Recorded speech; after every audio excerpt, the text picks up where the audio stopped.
Bueno, entonces, Carlos Fino, en Vistazos Críticos, pues nuestro invitado hoy, vamos a hablar un poco sobre su más reciente libro, José Lezama Lima, Estética e Historiografía del Arte en su obra crítica. Pues libro que además fue premio de ensayo Casa de las Américas recientemente. Carlos, pues comencemos a charlar un poco sobre este texto, ¿sí? Pues, que tú acabas de publicar y que pronto va a salir ya en una segunda edición. Cuéntanos entonces cómo surge esta aventura de rastrear eso que tú llamaste en una ocasión la cartografía y crítica de José Lezama Lima. Sí, bueno, primero de todo, Ricardo, te agradezco mucho por la invitación a Vistazos Críticos. Eh, sí, efectivamente, bueno, siempre en las investigaciones confluyen dos aspectos, ¿no? A veces unos personales, es decir, un gusto que hay intrínseco por la obra de Lezama Lima, creo que ese fue el primero, un interés por su poesía, especialmente en la cual mi carrera de estudios literarios en el pregrado me acerqué de manera fervorosa. Eh, pero claro, hay otro, digamos, ingrediente que tiene que ver mucho más con las necesidades del contexto. Y ese tenía que ver con el problema de elucidar y visibilizar las teorías del arte en América Latina. Eh, y específicamente la estética latinoamericana, pues porque como conocemos, tanto en nuestras cátedras como en nuestro contexto, hay una presencia bastante fuerte de la estética europea y en algunos casos la norteamericana, pero a nosotros nos hace falta construir ese corpus, ¿no? Nos hace falta develarlo y rastrearlo. Y bueno, José Lezama Lima, además de ser poeta, revela como otra faceta que es sumamente interesante, que es la de periodista cultural, y dentro de esa faceta de periodista cultural, un acercamiento hacia los textos del arte, especialmente las artes plásticas y la vanguardia cubana, del cual él dejó una serie de textos regados en gran parte de sus revistas, específicamente en su revista Orígenes, pero también en el Diario de la Marina y otros, digamos, otras publicaciones como grafos eh, pertenecientes, bueno, a esta década de estudio que es entre mediados de los años 30 y mediados de los años 60, básicamente en donde publica la mayoría de sus ensayos críticos y críticas de arte sobre la vanguardia cubana y, bueno, y otros personajes que visitaron La Habana y de los cuales él se interesó, ¿no? Sí.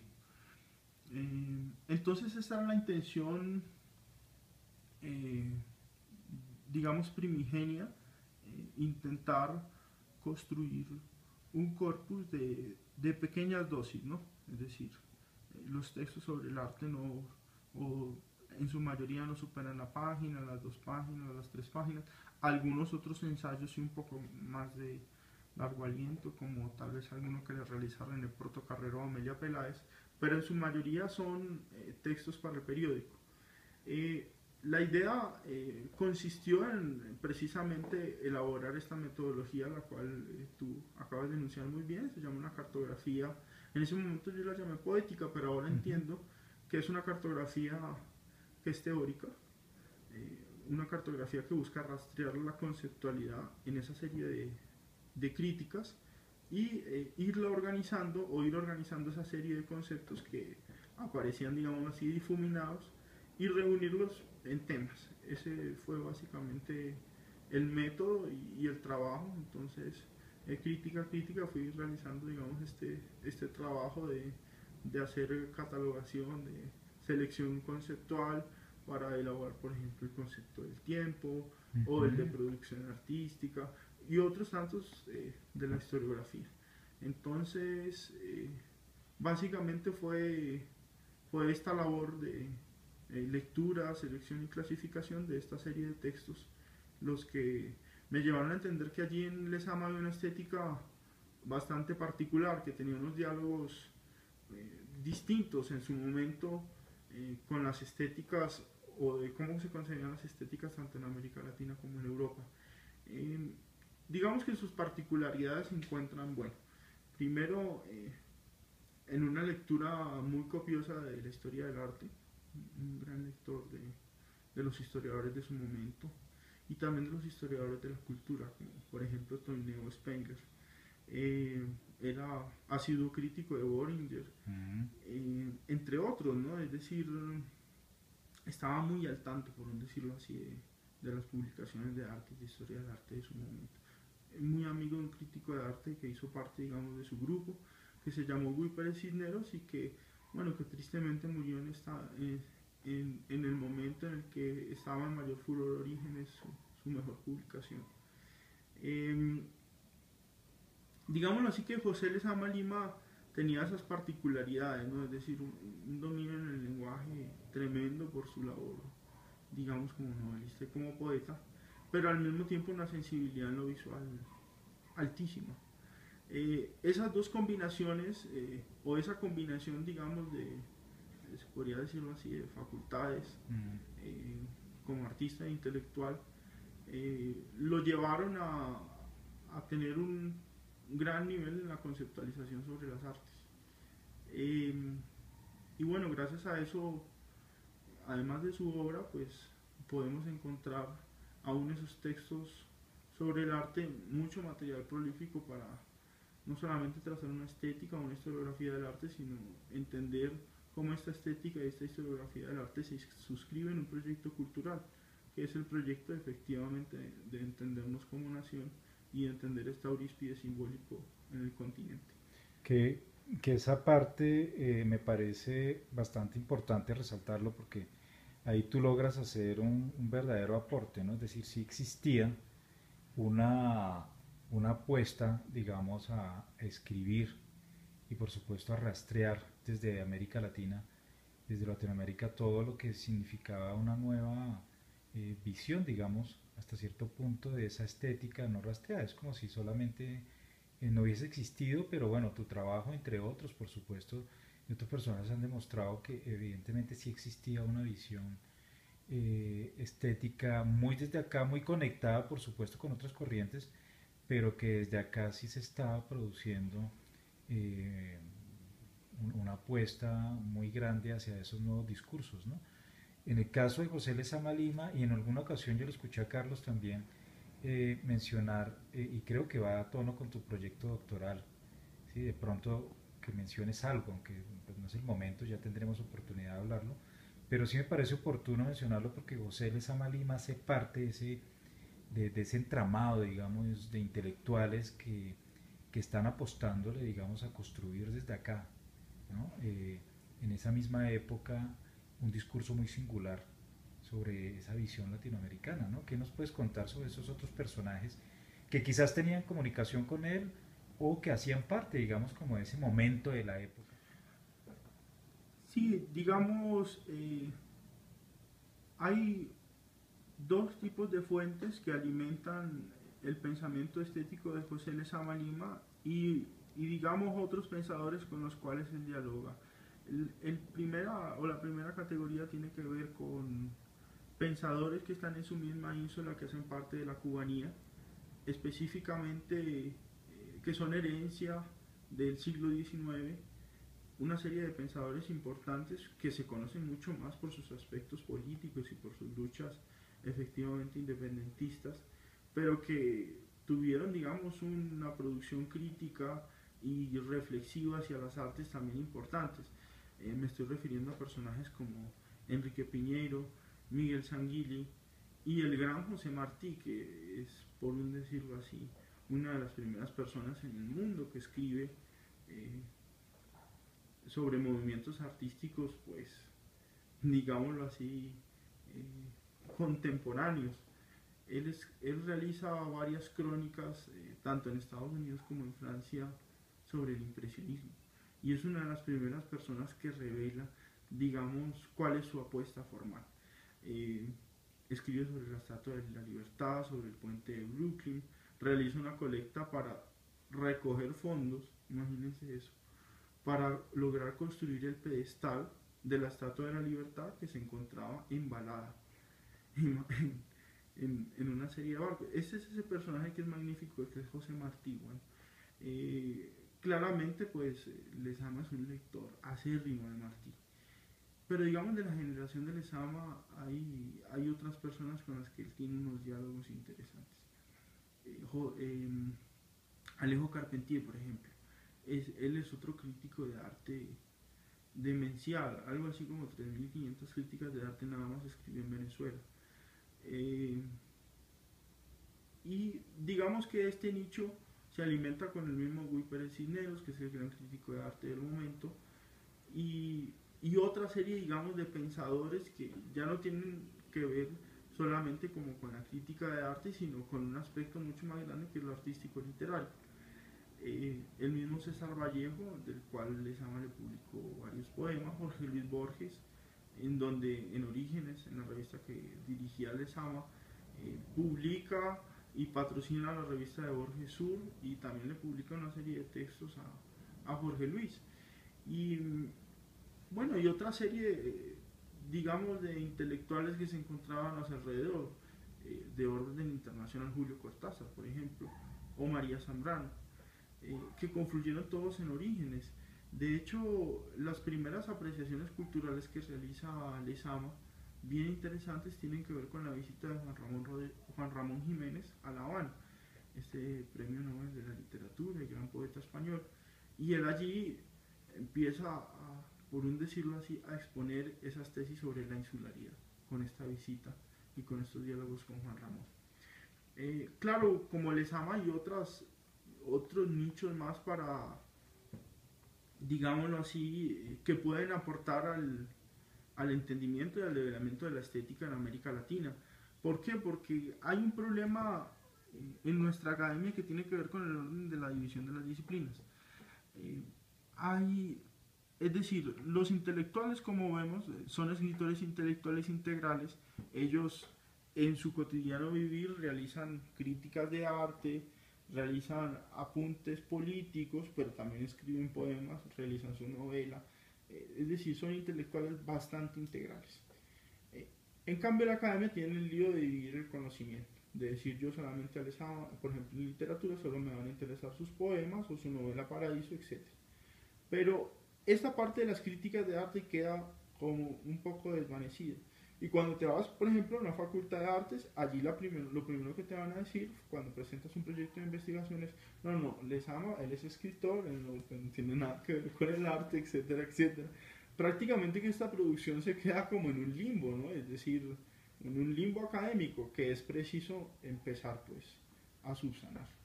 Y a construir efectivamente unas metodologías para entender esos diálogos entre escritura y crítica de arte, por un decirlo así, o entre literatura y artes, que como fenómenos estuvieron juntos, pero bueno, que tristemente como academia están bien divididos. Sí. Eh, ¿Cuáles son los artistas que José Lezama Lima, que tú ya recordaba dentro de su corpus crítico, con los que él dialogaba, digamos, a través de su crítica y su obra, más relevantes que tú recuerdes, por ejemplo? sí, bueno, hubo un par específicamente con digamos que fueron compañeros de obra, prácticamente. Es decir, para el proyecto Orígenes, por ejemplo, existía Lezama, que era, por un decirlo así, el escritor, Rodríguez Feo, el traductor, que también era el que daba gran parte de lo económico, porque era un hombre con mucho dinero, pero dos artistas plásticos en la primera edición de Orígenes, que eran los editores también de la revista, René Portocarrero y Mariano Rodríguez. Entonces, desde allí se traza, por un decirlo así, ese matrimonio que es tácito, ¿no? E implícito en esa publicación, y toda esa publicación, toda Orígenes, publicó estas relaciones entre literatura y artes, es decir, fotografías, grabados de artistas, muchos artistas les realizaron las portadas en la misma Orígenes, y al mismo tiempo la literatura hizo el esfuerzo por ir a sus exposiciones, por realizar crónicas de exposiciones que se publicaron en Orígenes, etc. Estos dos fueron los principales, aunque también pues Wilfredo Lam por ejemplo, de su momento, Amelia Peláez del Casal, que es, su tío fue Julián del Casal, imagínate por dónde viene esa tradición intelectual y artística. Entonces, sí, hay una serie, digamos, de estos personajes que pertenecen a ese círculo de la cubanía. Pero claro, Lezama no solamente se queda en sus críticas de arte allí. Él tiene una red bastante interesante y sobre todo algo que es muy particular en la tradición cubana, que es realizar ese ejercicio intelectual casi que sin interés por ser publicado o porque una institución, digamos, te sí, vaya a encargarte los textos, sino que hay un interés bastante grande en los intelectuales cubanos de realizar reseñas de las cosas que han visto en Cuba. Por ejemplo, Adelaida de Juan tiene un libro muy interesante que se llama Visto en Cuba, y es simplemente las visitas que ha ido de manera particular sin tener nada que ver con su logística, y ha escrito sobre lo que ha visto. Lezama hacía lo mismo, y Carpentier también, es decir, Gastón Baquero, por ejemplo, Pablo Picasso. Bueno, Carlos, y el lector entonces que va a tener en sus manos este libro, pues que ya algunos hemos tenido la fortuna de leer, rayar y comentar también en nuestras clases, ¿con qué se va a encontrar, Carlos? Así pues ya nos has dado un abrebocas, ¿no? Pero José Lezama Lima, a tu juicio, ¿quién es frente a esa gran tradición, ¿sí? Y por qué interesarse en José Lezama Lima, que yo creo que eso pues no sé, me parece importante que incluso los jóvenes investigadores sepan que alguien de tu envergadura se interesó en un personaje como esos, ¿no? Sí, bueno, el lector acá se va a encontrar básicamente con la síntesis del aporte que realiza José Lezama Lima a la estética y a la historiografía de las artes. Es decir, esto no es un texto solamente para los interesados en su poesía o en su novelística. Este es un texto que fue pensado para las personas que se interesen por las áreas de la estética, pero también para los artistas en América Latina que deseen, por un decirlo así, comprender desde una arista latinoamericana cuál es su oficio, su labor y su producción, sí, entendido, digamos, con los aspectos y criterios que Lezama elabora sobre las artes en América Latina. Hay una fuerza en Lezama sobre lo dialógico. Esto tal vez es lo más interesante. Sobre ese diálogo entre las culturas que es, digamos, o hace parte, digamos, de la afectación y de los primeros problemas que un artista en América Latina debe resolver. ¿Cuál es su filiación cultural? ¿A qué tipo de arte debo yo recurrir? ¿Qué debo considerar como tradición? ¿Para mí es tradición lo indígena o es tradición lo europeo? ¿O en qué medida y en qué parte yo puedo dialogar o pueden dialogar o entrar a dialogar estas cosas? Es una estética que no había, digámoslo así, sido muy comprendida, o una estética que no se había planteado, por ejemplo, en las estéticas del siglo XVIII y del siglo XIX, que es la estética del mestizaje, que es la estética de la reunión de las culturas y de la interculturación. Esa es la estética de Lezama Lima, porque son los problemas que él tiene en esa Habana, bueno, de los 30, de los 40, de los 50, pero que nos atañen a todos los latinoamericanos. Otro aspecto a resaltar de su estética, que es también es una de sus particularidades, es esa, digamos, revaloración del aspecto del cuerpo tan tempranamente, digamos en la década de los 30 a los 60, que es un discurso muy prolífico de lo que ahora conocemos como la posmodernidad, ¿no? De esa revaloración de la sensación, de esos métodos de producción artística a través de eso que él llama materia artizada, o la elaboración y el trabajo sensual con el material. Eso Lezama lo esboza muy claramente con sus conceptos. Bueno, desde esta época. Y es un, digámoslo así, es una arista de pensamiento que sí se diferencia a desde las aristas desde donde lo comprenden, por un decirlo así, los discursos de la posmodernidad. Entonces, aquí sí hay unas cosas que son distintas y valen la pena, digámoslo así, revisarlas, porque son elementos nuevos para la discusión de la estética en nuestro continente. Bueno, Carlos, pues yo creo que préstame este libro, que es el mío además. No, no, pues muchas gracias, Carlos. Yo creo que esto es pues muy oportuno para dejar ese trazo en vistazos críticos. Esperaremos las traducciones Así es, pero que sí. de tu segunda edición del libro. Ya esperaremos que sea una buena noticia verlo traducido en algunas lenguas, pues las que más leídas, ¿no? Quizás el inglés, el francés y el alemán pronto. Bueno, un gran abrazo, Carlos, muchas gracias. Muchas gracias, Ricardo. Un abrazo para ti también.